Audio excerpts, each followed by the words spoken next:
I am wearing my Constitution tie today. So I think it's super, super important that people have an opportunity to speak when they would like to. One of the things we rebelled against England for was because we weren't allowed to petition the king. So you should be able to petition the government. That being said, we have a meeting to get through. So I'm going to ask everyone, as Madam Clerk said, if you come up, please limit your comments to 3 minutes. At the beginning, please state your name and your full address for the record, and then you can talk about whatever you'd like around these ordinances. Good evening, Mayor. Good evening, Council. I will be remaining anonymous tonight. No. No. In accordance to the Open Public Meeting Act, and I guess we're going to have your lawyer tell you this, and the Fourth Amendment of the United States, anonymous communications are heavily protected by the First Amendment as you wear your Constitution tie. As you wear the Constitution in tie form, you ignore the values and the fundamental rights that come along with it. Sir, How dare you think that what? Oh, I need to, what? You have to give your name and No, I don't. Yes, you do. Open Yes, Public Meeting Act. You're incorrect, sir. No, the last time I saw you was January 23rd of 2023, and you cut off a woman who was trying to have a moment of silence for her friends who had opiate overdoses. And when you cut her off, I decided from that moment on I would never give my name, ever. I saw such disgusting display from you. Sir, you have to step And away. you, no. Well, you know what? I'll allow it. He's clearly not from Summit. That's fine. I'm from the United States of America, Council President. You've got a few more minutes left. Have your peace. Thank you. I mean, talk about some housekeeping. Jesus Lord. How dare you? Through the chair to the lawyer, how dare you?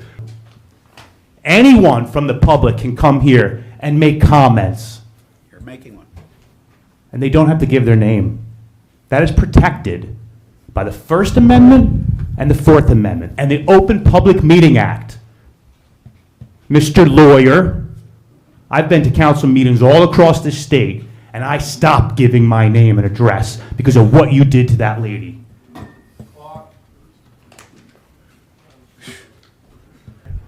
Good evening, Council. Just like last time, I will be remaining anonymous, Council President. Thank you. No, thank you.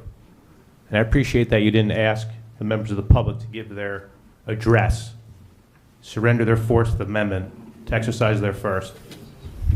And when you gave me a hard time about that last time, as you wore your Constitution tie, the First Amendment doesn't come with an introduction or permission. So I came here tonight to clear up the fact that you didn't give me permission to remain anonymous. The Constitution of the United States of America gave me permission. Not Thank you. Don't cut me off. I'm not cutting you off. No, Please no, continue. you're I was going to thank No, you. I don't need you to tell me to please continue. It's my time to speak. All right?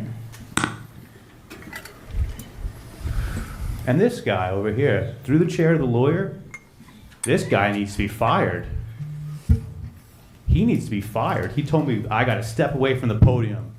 He's got to surrender his Fourth Amendment right. We need his name and address so he can exercise his First Amendment. What are you paying this guy for? When I ran into him in Madison, through the chair to the lawyer, when I ran into you in Madison, you can't even look at me.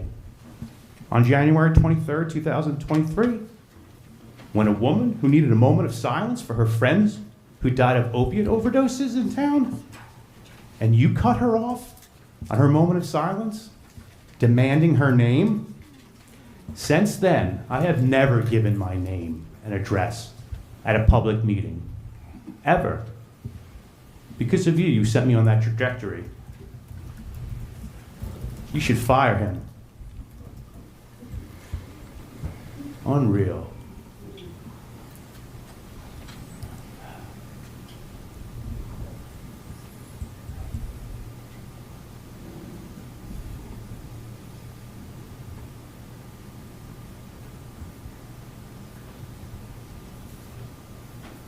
I will be remaining anonymous tonight.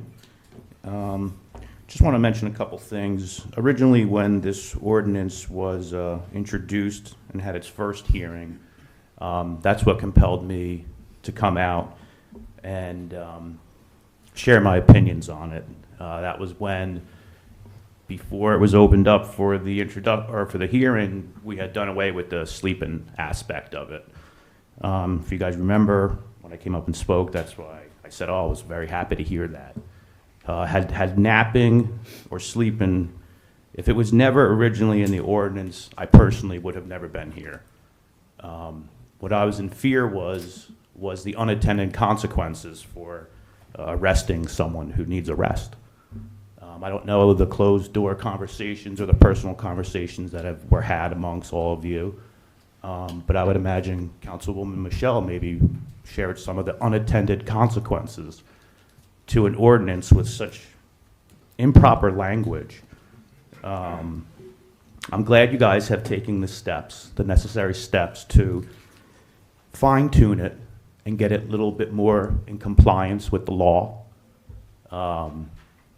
Because the unintended consequences for jailing someone or fining them for napping, I mean, it goes on and on. You could imagine the scenarios.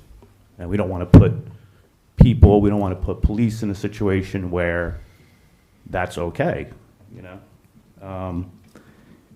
And then, if I remember correctly, it was originally voted on, like Councilman Boyer, and I believe Councilman Pulowski voted originally for when it was amended, when you guys tabled it, correct? 2 council people voted that it shouldn't be tabled at that stage of the game, am I correct? This is not a question and answer session. Understood. Yeah. Well, if my memory serves me correctly, that's what happened at that stage in the game, and that shows a willful ignorance to not get it right at that time in the timeline. Willfully ignorant, to not do the work. All the work that has been done in this town for homelessness, and I thank the mayor for the task force organization that she came up with and was applying, and everything was going good. And I just think that was an incorrect time to vote for it in that stage of the game. So, and I think, well, I'll come up with my public comment and I'll address some other stuff because I only have 15 seconds, but I do think we should have 5 minutes of respect for residents, people who come to speak. I think 5 minutes of respect is a little bit more appropriate than 3 minutes. First, let me just say I appreciate everyone that spoke. I know you all care about this issue. Mr. Anonymous, what you said was fair. You know, it was fair. You know, the intent of this ordinance was not aimed at the unhoused. The original ordinance didn't say anything about homelessness.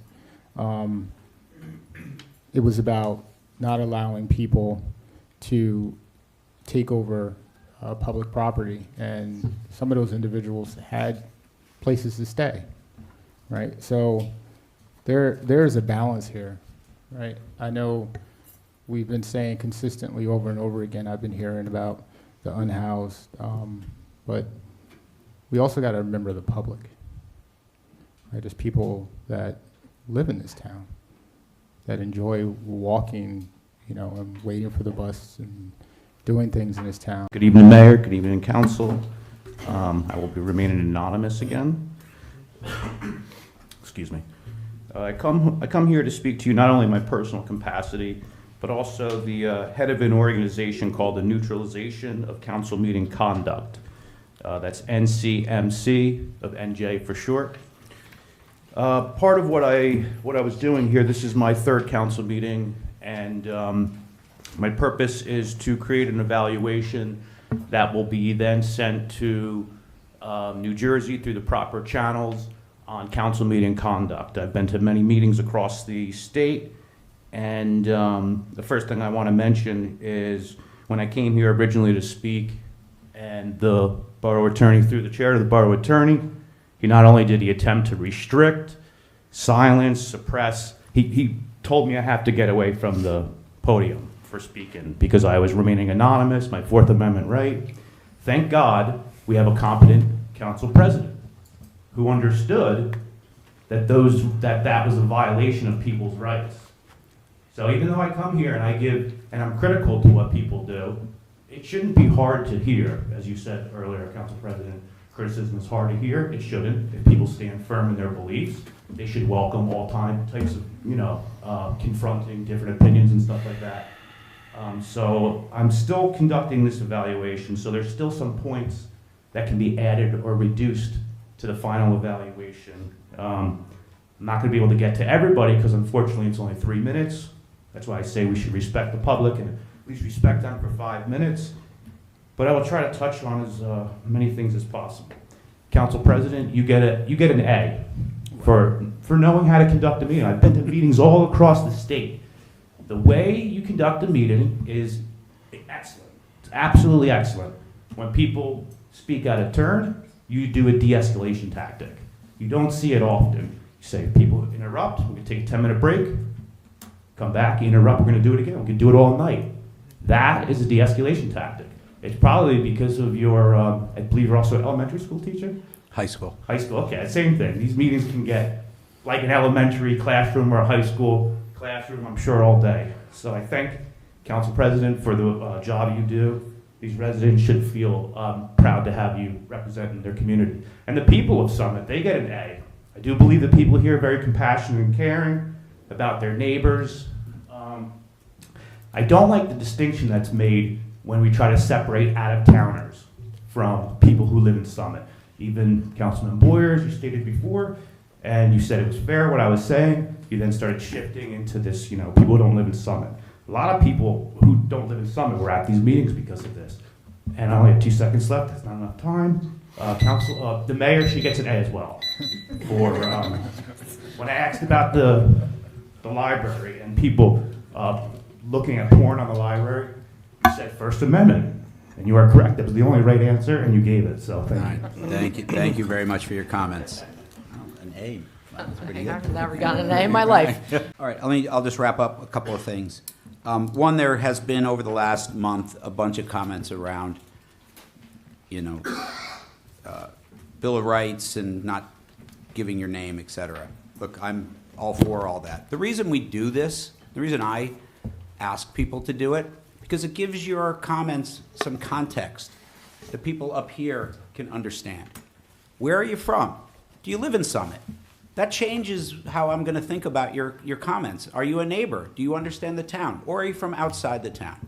Where maybe you're bringing a valid but different perspective. It gives context. That's the reason we ask for it. It's not to take away your rights or whatever. And I get, like, people may feel that way, and that's okay. I don't want to get in an argument about it. So if you want to do it, but that's the reason. It provides some context. The other thing, too, it's kind of respectful. At least that's how I view it. Everybody up here, you know where they live, you know their name. They're an open book. They come here. They listen. They listen to criticism. You guys can say anything you want to them, everyone up here. We're officials. Comes with the territory. When I have a conversation with someone, it's good to know who they are. It's a human thing. And when you don't want to give your name, it lessens that interaction, at least to me. It's just my opinion, okay? It's my opinion. And that's why I think it's important. Motion to adjourn. Second. All right, all in favor? Aye. All right, we are adjourned. Mayor, why not just put a board block on the libraries and the computer? Hey, how are you? First Amendment rights. What's not? Is that it? That's just the answer? Yeah, that's